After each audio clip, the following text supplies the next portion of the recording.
Halo, video ini adalah bagian kelima dari materi minggu keempat mata kuliah pengantar ekonomi mikro mengenai analisis kurva keseimbangan pasar. Pada video-video sebelumnya, kita sudah mencoba melakukan analisis kurva. Tapi yang sudah kita lakukan itu sebetulnya belum selesai, belum lengkap, karena kita baru menganalisis dari satu sisi saja. Analisis kurva permintaan hanya melihat dari sisi pembeli, sementara analisis kurva penawaran hanya melihat dari sisi penjual. Padahal mekanisme pasar diciptakan dari adu kekuatan antara pembeli dan penjual. Jadi pada video kali ini ceritanya akan lebih rame ya. Oke, sebelumnya kita sudah membahas bagaimana mekanisme dari The Invisible Hand yang bekerja di dalam pasar untuk menciptakan titik keseimbangan atau equilibrium. Si titik equilibrium ini sifatnya dinamis, tidak konstan, selalu berubah-ubah, yang mana kamu temui dalam kehidupan sehari-hari. Harga-harga barang kan berubah, kadang naik, kadang turun, bergantung dari situasi dan kondisinya. Jika kita lihat fenomena ini dari kacamata ilmu ekonomi, karena keseimbangan pasar dibentuk dari interaksi antara kurva permintaan dan kurva penawaran, dia juga dapat berubah jika kurva permintaannya bergeser atau shifting, yang diakibatkan dari perubahan faktor-faktor yang mempengaruhi permintaan selain harga barang itu sendiri. Yang mana sudah kita bahas ada banyak faktor-faktor selain harga barang yang mempengaruhi permintaan. Pendapatan, tren, harga barang lain, dan masih banyak faktor lain. Bagaimana dampak dari pergeseran atau shifting kurva permintaan? Nah, ini dampaknya tergantung ke arah mana dia bergesernya. Jadi, jika pergeseran kurva permintaan itu ke kanan, maka akan menyebabkan harga pasar dan kuantitas pasar naik. Sebaliknya, jika arah pergeseran kurva permintaannya ke kiri, maka yang terjadi adalah harga dan kuantitas pasar akan turun.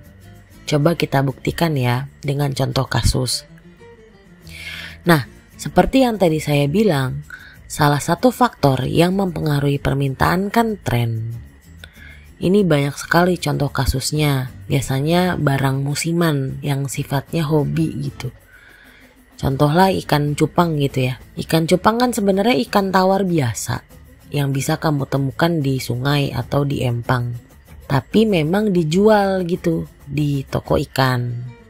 Oke, kurva yang ini menggambarkan titik equilibrium dari pasar ikan cupang, di mana keseimbangan dicapai pada saat tingkat harganya P1 dan jumlah permintaan dan penawarannya sama-sama di Q1. Terus kan ada tuh masanya ikan cupang ngetren gitu. Tiba-tiba hobi miara ikan cupang tuh banyak diminati orang.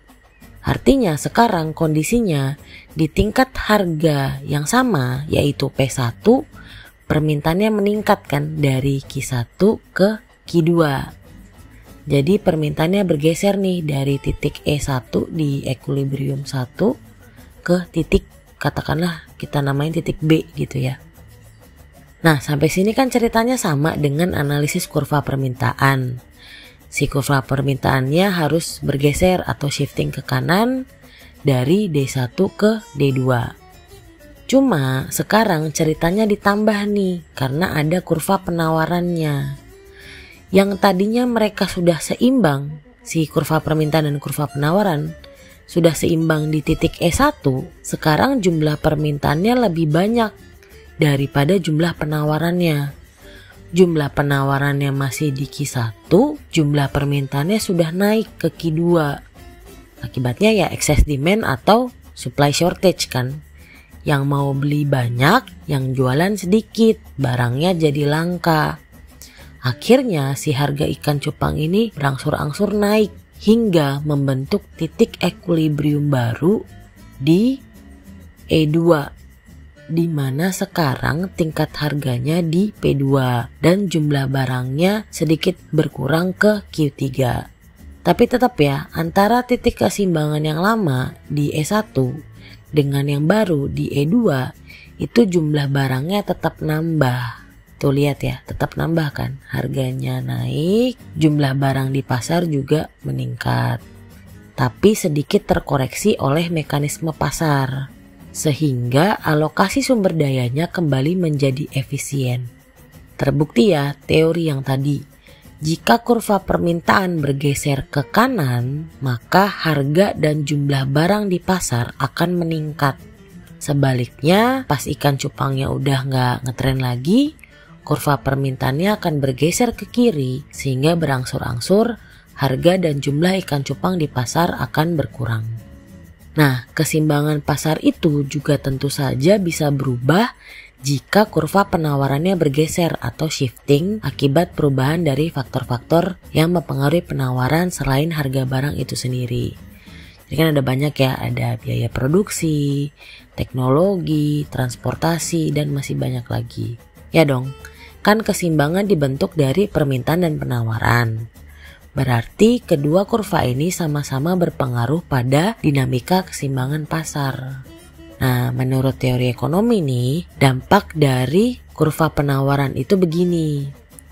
Kalau pergeseran kurva penawaran itu ke kanan, maka akan menyebabkan harga pasar turun, tapi kuantitas barang yang ada di pasar itu meningkat.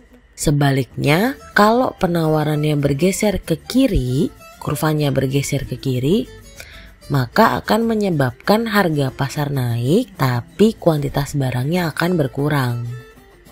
Coba kita buktikan lagi ya. Nah, salah satu faktor yang mempengaruhi penawaran pasar itu kan teknologi.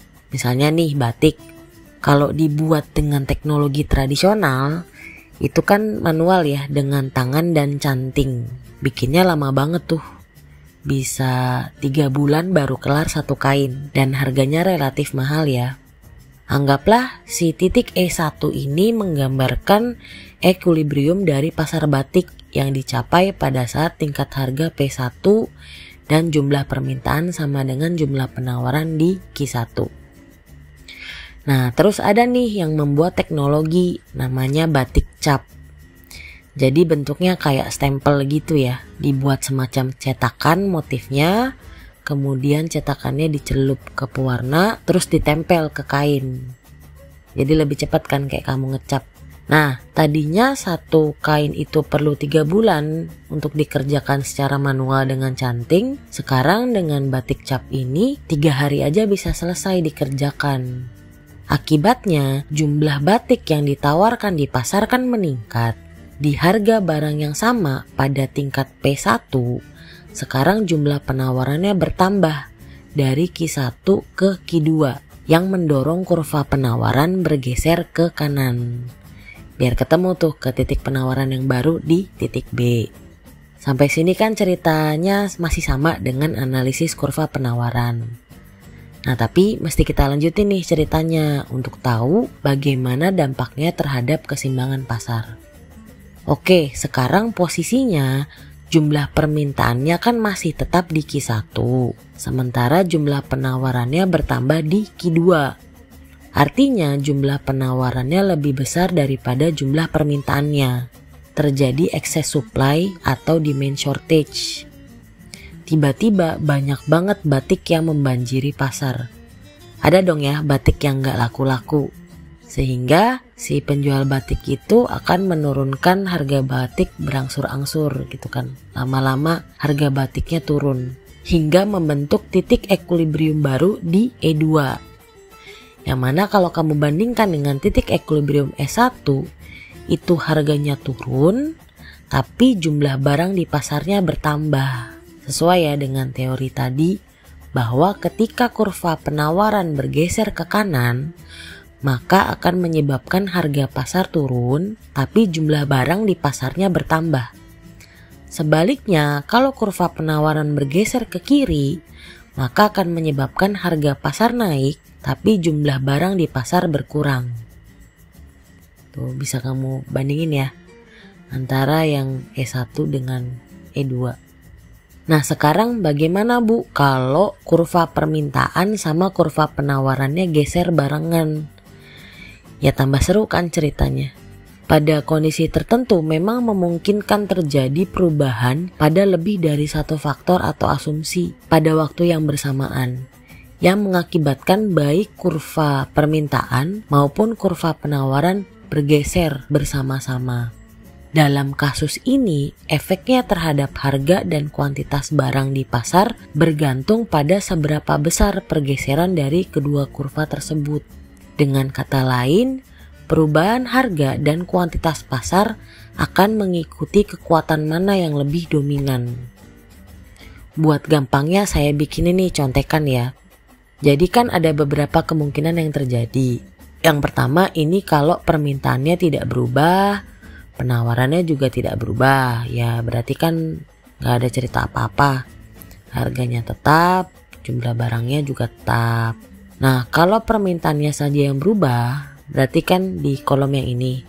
Kalau misalnya permintaannya shift ke kanan, harga dan jumlah barangnya sama-sama naik. Kalau permintaannya shift ke kiri, berarti kolom yang ini ya. Harga dan jumlah barangnya sama-sama turun. Ya kan, sudah dibahas pada slide sebelumnya. Nah, kalau penawarannya saja yang berubah, berarti kolom yang ini sama yang ini. Kalau penawarannya shift ke kanan, harganya akan turun, tapi jumlah barangnya naik. Kalau penawarannya shift ke kiri, berarti kolom yang ini, harganya naik, tapi jumlah barangnya turun. Nah, terus coba lihat sisa kolom ini deh. Kalau misalnya permintaannya shift ke kanan, tapi penawarannya shift ke kanan juga. Nah, yang jelas jumlah barangnya kan naik ya. Karena ini sama ini kan efeknya sama-sama meningkatkan jumlah barang. Tapi efeknya terhadap harga ya ambigu. Karena ketika permintaan shift ke kanan harganya naik, tapi ketika penawaran shiftnya ke kanan harganya turun. Nah ketika dua-duanya bergeser ke kanan, tergantung. Kalau pergeseran kurva penawarannya lebih besar, maka dia akan ikut efeknya si kurva penawaran, harganya ikut turun. Tapi kalau pergeseran kurva permintaannya yang lebih besar, maka dia akan ikut efeknya si kurva permintaan sehingga harganya naik. Nah, logika yang sama bisa diterapkan untuk sisa isian kolom ini ya. Ini bisa kamu buktikan sendiri dengan mencoba menganalisis kasus-kasus yang terjadi di sekitar kamu sehari-hari. Sekian pembahasan pada video kali ini. Video selanjutnya akan membahas mengenai pengaruh intervensi pemerintah pada keseimbangan pasar. Terima kasih.